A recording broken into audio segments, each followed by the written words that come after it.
వాగీషాద్యా సుమనసః సర్వార్థానాముపక్రమే యన్నత్వా కృతకృత్యా స్యుః తన్నమామి గజాననం. శరదిందువికాసమందహాసాం స్ఫురదిందీవరలోచనాభిరామాం అరవిందసమానసుందరాస్యామరవిందాసనసుందరీముపాసే. శరదిందుసుందరరుచిశ్చేతసి సా మే గిరాందేవి అపహృత్య తమః సతతమర్థానఖిలాన్ ప్రకాశయతు. శృతిస్మృతిపురాణానామాలయం కరుణాలయం నమామి భగవత్పాదశంకరం లోకశంకరం. వ్యాసాయ విష్ణురూపాయ వ్యాసరూపాయ విష్ణవే నమో వై బ్రహ్మనిధయే వాసిష్ఠాయ నమో నమః. ETV life ఆధ్యాత్మిక ఛానల్ తమసోమా జ్యోతిర్గమయ జీవనవేదం కార్యక్రమానికి స్వాగతం.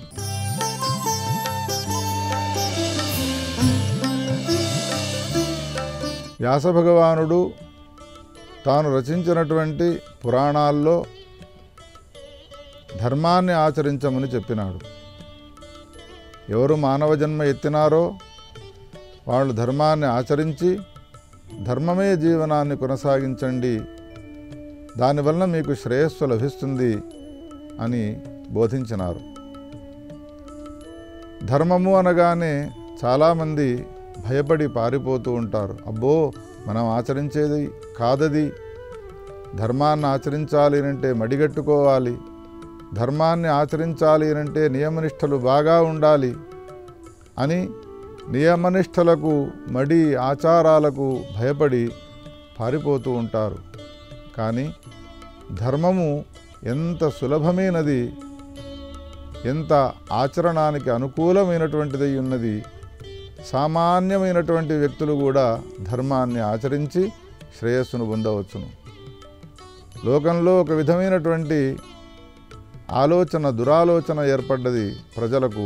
ఏమిటి అనంటే ధర్మాన్ని ఆచరించడం అనేటువంటిది ఒక శ్రేణి, ఒక వర్గం ఉన్నది. వాళ్ళు మాత్రమే ధర్మాన్ని ఆచరించేవాళ్ళు, మిగతా వాళ్ళు ఎవరూ కూడా ధర్మాన్ని ఆచరించేందుకు అర్హులు గారు అనేటువంటి అపప్రథ ఉన్నది. బ్రాహ్మణ క్షత్రియ వైశ్య శూద్ర బ్రహ్మచర్య గృహస్థ వానప్రస్థ సన్యాస అన్ని వర్ణాలు, అన్ని ఆశ్రమాల వాళ్లకు, అన్ని రకాలైనటువంటి కులాలకు, ఎన్ని రకాల కులాలు ఈనాడు లోకంలో ప్రఖ్యాతంలో ఉన్నాయో అందరికీ కూడా ఆచరణీయములైనటువంటి అనుకూలమైనటువంటి ధర్మాలను వ్యాసభగవానుడు మనకు తెలియజేసినాడు. అందుకని ఒక వర్గానికి సంబంధించినది ధర్మము అని అనుకోవడము శుద్ధ పొరపాటు ఉన్నది శ్రోతలారా. అందుకని ధర్మమును గురించి తెలుసుకొని ఇంత సులభమైనదా ధర్మము అని ఆ సులభమైనటువంటి ధర్మాన్ని ఆచరించి మానవ జన్మకు మళ్ళీ జన్మ లేకుండా చేసుకోవడానికి ప్రయత్నం చేయాలి. పునర్జన్మ రాహిత్యం కోసం పాటుపడాలి. ఇది మానవ జన్మనెత్తినటువంటి వాడు చేసుకునేటువంటి యొక్క ధర్మాచరణ యొక్క ఫలమై ఉన్నది. భగవంతునికి సంబంధించినటువంటి నామాన్ని సంకీర్తనం చేయడము ఏ రాగంలోనైనా చదవవచ్చును.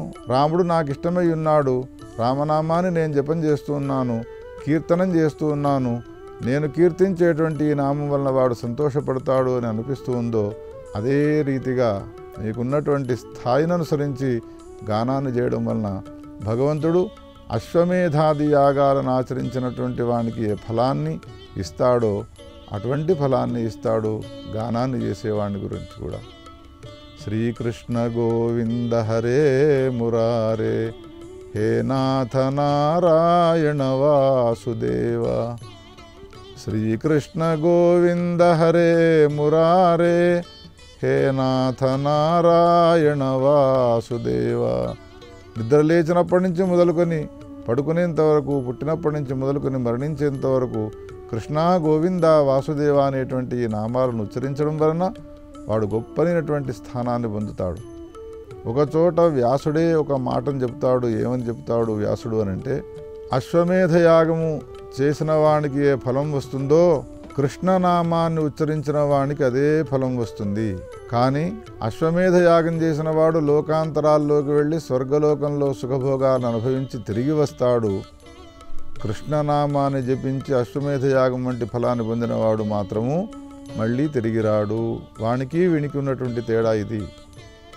ఏతావత అశ్వమేధ పౌండరీక యాగాదుల వలన వచ్చే ఫలమున కన్నా అధికమైనటువంటి ఫలాన్ని పొందుతాడు. మామే వైష్యత్య సంశయ అని కృష్ణ పరమాత్మ చెప్పినట్టుగా నన్నే వాడు చేరుకుంటాడు. ఎవడు నన్ను స్మరిస్తాడో, ఎవడు నా నామాన్ని నిరంతరంగా ఉచ్చరిస్తాడో, ఉపాసిస్తాడో అటువంటి వాడు మామే వైష్యతి అసంశయ, సంశయించే అవసరం లేదు అర్జున, వాడు నన్నే చేరుకుంటాడు అని చెప్పినాడు. ఈ విషయాన్ని ప్రతిపాదించడం కోసమే పురాణాల్లో అనేక ఇతిహాసాలను చెప్పినాడు వ్యాస భగవానుడు. భగవంతుడిని మనసావాచా కర్మణ ఎవడైతే ప్రసన్నుణ్ణి చేసుకుంటాడో వానిదే ఉన్నతమైనటువంటి కులము. అటువంటి వాడు పరమాత్మ యొక్క స్వరూపాన్ని పొందుతాడు. ఇందులో సందేహించే అవసరం లేదు. నిమ్నమైనటువంటి కులంలో జన్మించి భగవత్ ఉపాసన చేసేటువంటి వాడు ఒకడు ఉండేవాడు.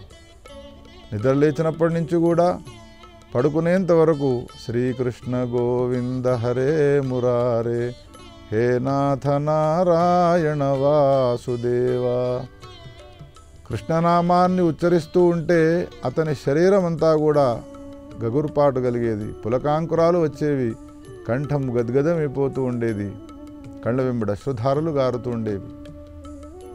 ఎవరు భగవన్నామాన్ని ఉత్కీర్తనం చేస్తారో ఆ ఉత్కీర్తనం చేసే భగవన్నామం వాళ్లకు ఫలాన్ని ఇచ్చినది, వాళ్ళు ఫలాన్ని పొందుతూ ఉన్నారు అని మనం పసిగట్టవచ్చును, గుర్తించవచ్చును.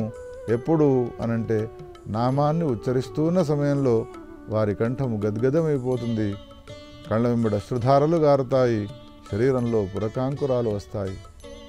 అటువంటి స్థితిని పొందుతూ ఉండేవాడు ఈ నిమ్న జాతికి సంబంధించినటువంటి ఈ వ్యక్తి. ఒకనాడు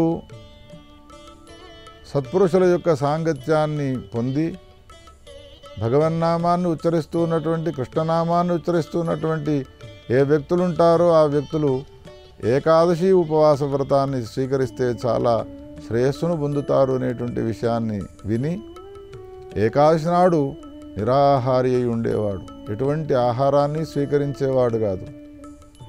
మిగతా రోజుల్లో ఒక క్షణమో 2 క్షణాలో భగవన్నామాన్ని ఉత్కీర్తనం చేయడం ఆపివేసి వాడేమో కానీ ఏకాదశి తిథి నాడు మాత్రము మనం ఏ విధంగా ఉచ్ఛ్వాస నిశ్వాసాలను ఊపిరి పీలుస్తూ వదులుతూ ఉంటామో భగవన్నామాన్ని ఆ విధంగా ఉత్కీర్తనం చేస్తూ ఉండేవాడు. రాత్రిపూటంతా కూడా జాగరణ చేసేవాడు. పొద్దాక ఏ ఆహారాన్ని సేవించేవాడు కాదు, నిర్జలోపవాసం చేసేవాడు. ఈ విధంగా ఒకనాడు ఏకాదశి వచ్చిన సందర్భంలో ఆ ఏకాదశి వ్రతాన్ని నియమంగా పెట్టుకున్నటువంటి వాడై ఉన్నాడు. భగవన్నామాన్ని ఉత్కీర్తనం చేయడం అనేటువంటి నియమాన్ని పెట్టుకొని ఉన్నాడు. కావున ఆ వ్యక్తి శ్రీకృష్ణ గోవింద హరే మురారే హే నాథ నారాయణ వాసుదేవ అనుకుంటూ ఒక అరణ్యంలో నుండి తన ఆరాధ్యమూర్తి అయినటువంటి కృష్ణుని యొక్క మందిరానికి బయలుదేరి వెళుతూ ఉన్నాడు. మార్గ మధ్యంలో ఒక రాక్షసుడు తారసపడ్డాడు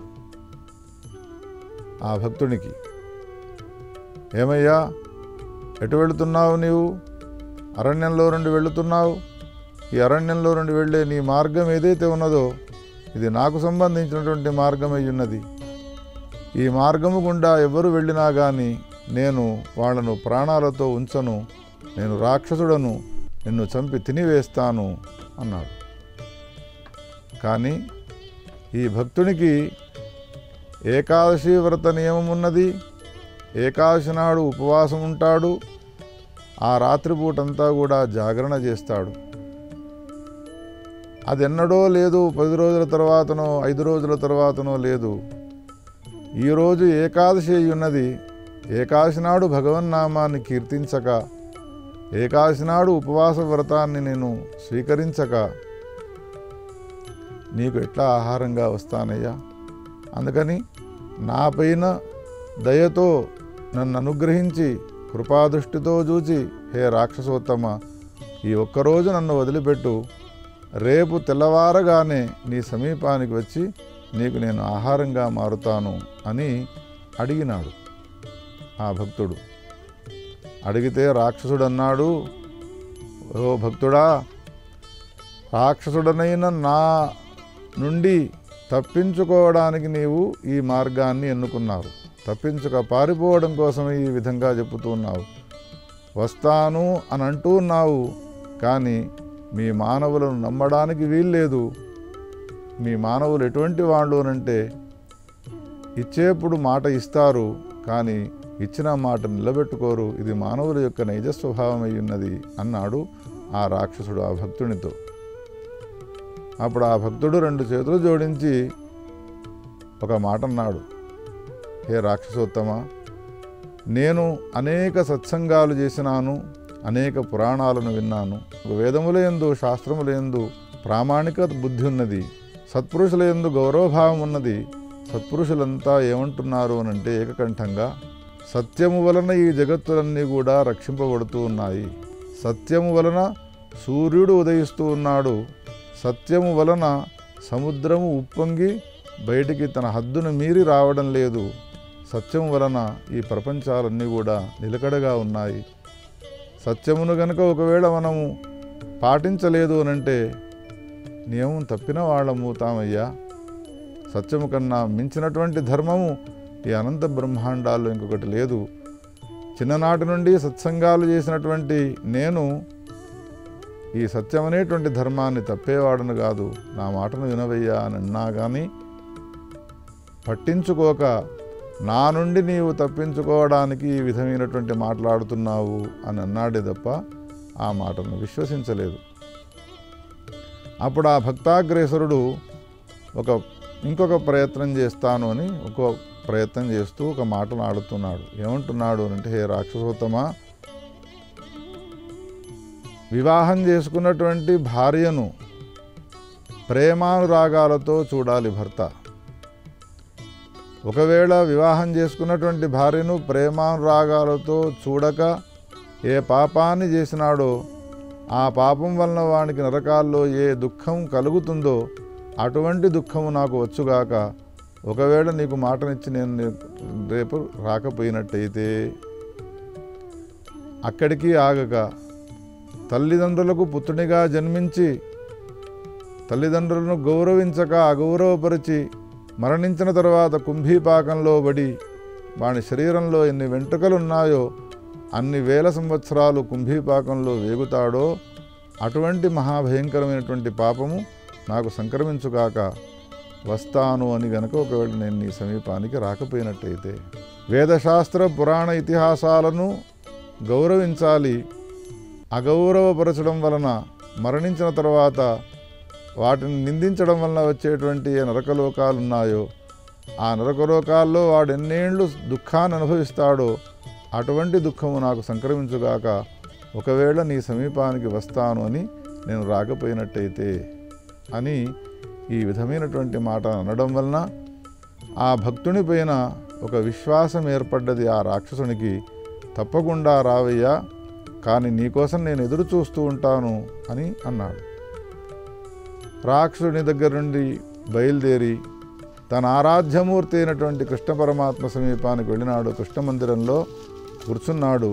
కృష్ణ కృష్ణ ముకుంద జనార్దన కృష్ణ గోవింద నారాయణ హరే కృష్ణ గోవింద నారాయణ హరే కృష్ణ గోవింద నారాయణ హరే. ఏకాదశి నాడు తానొక్కడే కాకుండా తనతో పాటు 10-20 మందిని భక్తులను వెంట వేసుకున్నటువంటి వాడై పొద్దాక ఏ ఆహారాన్ని స్వీకరించక ఏ పానీయాలను స్వీకరించక శరీరంలో గగురుపాటు వస్తూ ఉండగా అశ్రధారలు గారుస్తూ గాద్గదికమైనటువంటి స్వరంతో కృష్ణ కృష్ణ ముకుంద జనార్దన కృష్ణ గోవింద నారాయణ హరే. ఇంతలో రాత్రి అయినది. రాత్రంతా కూడా జాగరణ చేసినాడు. జాగరణ చేసిన తర్వాత 12 ఘడియలు తొలగిపోక పూర్వమే పారణ చేయాలి. పారణ చేయడము అంటే ఏకాశంతా ఉపవాసం ఉండి నిరాహారంగా ఉండి ఆహారాన్ని స్వీకరించడం అనేటువంటి ఏ ప్రక్రియ ఉంటుందో దాన్ని పారణ అని అంటారు. పారణ చేయడం కోసమై అందరూ నిన్నటి రోజున భజన చేసిన వాళ్ళంతా కూడా ఒకచోటికి చేరి పారణకు ఉపక్రమిస్తూ ఉండగా ఈ భక్తుడు మాత్రము నేను ఇచ్చిన మాట నిలబెట్టుకోవడానికి రాక్షసుని సమీపానికి వెళుతున్నాను అని తన తోటి భక్తులకి ఈ విషయాన్ని తెలియజేసినాడు. అప్పుడు ఆ భక్తులంతా కూడా అడిగినారు ఈ భక్తుణ్ణి, ఎక్కడికి వెళుతున్నావు, ఎందుకు వెళుతున్నావు నీవు రాక్షసుని సమీపానికి అని అంటే, నిన్నటి రోజున నేను వచ్చే సమయంలో ఆ రాక్షసుడు నన్ను తినడానికి పూనుకున్నాడు. ఆ రాక్షసునికి నేను ఈ మాటలు ఇచ్చి రేపు ద్వాదశి నాడు నీకు ఆహారంగా వస్తాను అని చెప్పి వచ్చినాను. అందుకని ఇచ్చిన మాటను నిలబెట్టుకోవడం కోసమై నేను వెళుతున్నాను అన్నాడు. అప్పుడు ఆ భక్తులంతా కూడా నవ్వి, వెర్రివాడవయ్యా నీవు, ఎవరైనా లోకంలో నా ప్రాణాలు పోవుగాక అని కోరుకుంటాడా? పోతూ ఉన్నటువంటి ప్రాణాలను రక్షించుకునే ప్రయత్నం చేస్తారు. 90 ఏళ్ల వయసు వచ్చి 100 సంవత్సరాల వయసు వచ్చిన వ్యక్తి కూడా చివనప్రాశను స్వీకరించి ఆరోగ్యవంతుణ్ణి కావాలి అని కోరుకుంటాడు కానీ విషం దాగి చావాలి అని కోరుకుంటాడయ్యా. నీతో సమానమైనటువంటి మూర్ఖుడు ఇంకొకడు లేడు ఈ దేశంలో, నీవు వెళ్ళడానికి వీల్లేదు, మాతో పాటు పారణ చెయ్యి అని వీళ్ళంతా కూడా అడ్డుకున్నారు.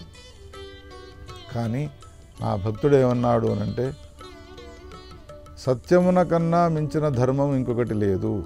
అందుకనే పదే పదే వ్యాసుడు ఏం చెప్పుతూ ఉంటాడు అనంటే, అనేక ధర్మాలు వేదశాస్త్రాల్లో చెప్పబడ్డాయి.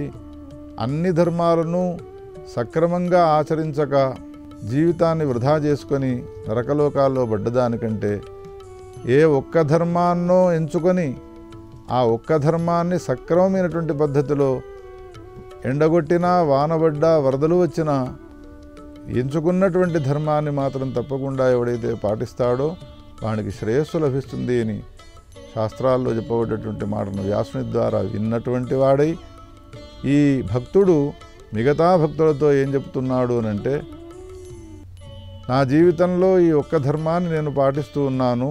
అందుకని మీరు చెప్పిన ప్రకారంగా నన్ను నేను రక్షించుకోవడం కోసమై రాక్షసునికి ఇచ్చినటువంటి మాట నిలబెట్టుకోకుండా ఉండలేను. నేను ఆయన సమీపానికి వెళుతాను, క్షమించండి మీ మాటను ధిక్కరించినందుకు అని వాళ్ళకు నమస్కారం చేసి అక్కడి నుంచి వెళ్ళిపోతూ ఉన్నాడు. వాళ్ళంతా కూడా హేళన చేసినారు, నవ్వినారు. నవ్వినా పర్వాలేదు, నేను రాక్షసుని సమీపానికి వెళుతాను అని వెళ్ళినాడు. ఈ భక్తుని యొక్క రాక కోసం ఎదురు చూస్తూ ఉన్నటువంటి రాక్షసుడు ఆ వచ్చినటువంటి భక్తుడిని చూచి ఆశ్చర్యచకితుడైనాడు. మానవులు మాట ఇస్తారు, ఇచ్చిన మాటను నిలబెట్టుకోరు అని ఇంతవరకు అనుకున్నాను. ఇచ్చిన మాట నిలబెట్టుకున్నటువంటి నిన్ను చూచినానయ్యా, చాలా సంతోషము. నిన్నటి రాత్రి నీవేం చేసినావు అక్కడికి వెళ్ళి దేవాలయానికి అన్నాడు ఆ రాక్షసుడు. అప్పుడు ఈ భక్తుడు 2 చేతులు జోడించి, కృష్ణ కృష్ణ ముకుంద జనార్దన, కృష్ణ గోవింద నారాయణ హరే, కృష్ణ గోవింద నారాయణ హరే, కృష్ణ గోవింద నారాయణ హరే అని ఏకాదశి రోజు 24 గంటలు భగవన్నామాన్ని కీర్తనం చేసినాను. ఆ కీర్తనామృతాన్ని ఆస్వాదించినాను. ఆ ఏకాదశి అయిపోయిన తర్వాత మళ్ళీ ఏకాదశి ఎప్పుడు వస్తుందా అని ఎదురు చూస్తూ ఉంటాను. లోకంలో ఛాయ్లు కాఫీలు తాగేవాళ్ళు ఆ సమయం తాగిన తర్వాత మళ్ళీ ఆ సమయం ఎప్పుడు వస్తుందా అని ఎదురు చూచినట్టుగా అమృతాన్ని ఆస్వాదించినటువంటి అనుభూతిని పొందినటువంటి నేను ఏకాదశి మళ్ళీ ఎప్పుడు వస్తుందా అని ఎదురు చూస్తూ ఉంటానయ్యా. అందులో ఉన్నటువంటి మాధుర్యము ఆనందము ఇంకెక్కడా కూడా దొరకదు అని అంటూ ఉంటే ఆశ్చర్యచకితుడై ఈ రాక్షసుడు అతనితో ఏమంటాడు అనంటే, ఆ మాధుర్యానికి సంబంధించినటువంటి ఏ ఫలాన్ని నీవు అనుభవించినావో, నామకీర్తనం వలన వచ్చేటువంటి ఆనందానికి సంబంధించిన ఏ ఫలాన్ని నీవు పొందినావో ఆ ఫలాన్ని కనుక నీవు నాకు ఇచ్చినట్టయితే నిన్ను నేను చంపి తినకుండా నిన్ను వదిలిపెడతాను అన్నాడు. అంటే ఈ భక్తుడు వింటాడా? ఈయన సంపాదించినటువంటి పుణ్యాన్ని, కీర్తనం వలన సంపాదించినటువంటి పుణ్యాన్ని రాక్షసునికి ఇస్తాడా? అందుకని ఈ భక్తుడు రాక్షసునితో ఏమంటూ ఉన్నాడు అంటే, హే రాక్షసోత్తమా, నేను సంపాదించినటువంటి పుణ్యములోని లవలేశ మాత్రం పుణ్యము నీకు ఇవ్వను. నీవు నన్ను చంపుకొని తింటాను అన్నావు కాబట్టి నీ సమీపానికి వచ్చినాను. నేను మరణించినా సరే నన్ను నీవు చంపుకొని తిను, కానీ నేను సంపాదించుకున్నటువంటి కీర్తనం వలన వచ్చినటువంటి పుణ్యాన్ని మాత్రము నీకు ధారవేయను. ఇందులో ఏదో గొప్పనేటువంటి లక్షణం ఉన్నది అని భావించి ఆ రాక్షసుడు భక్తునితో అంటాడు, 1 సంవత్సరానికి సంబంధించిన పుణ్యాన్నైనా నాకు ధారవేయవయ్యా అన్నాడు. అప్పుడు ఆ భక్తుడు అన్నాడు, 1 సంవత్సరమునకు కాదు, 1 వారానికి సంబంధించిన పుణ్యాన్ని కూడా ధారవేయను. అప్పుడు ఆ రాక్షసోత్తముడు ఇంకా కిందికి దిగి వచ్చి ఏమంటాడు అనంటే, 1 క్షణకాలము నీవు భగవన్నామాన్ని కీర్తించి అనుభూతిని పొందినటువంటి పుణ్యఫలాన్ని నాకు ధారవోస్తే కానీ నాకు ఈ రాక్షస శరీరం తొలగిపోదయ్యా అన్నాడు. అసలు నీకు రాక్షస శరీరం ఎందుకు వచ్చినది అని అడిగితే, వేదశాస్త్రాలను చదువుకొని అన్ని అపస్వరాలతో కూడుకొని అశుద్ధమైనటువంటి రీతిలో కార్యక్రమాలను నేను జయించి ద్రవ్య సంపాదననే ప్రధానంగా చేసుకొని జీవనాన్ని యాపనం చేయడం వలన నాకు ఈ రాక్షస శరీరం వచ్చినది.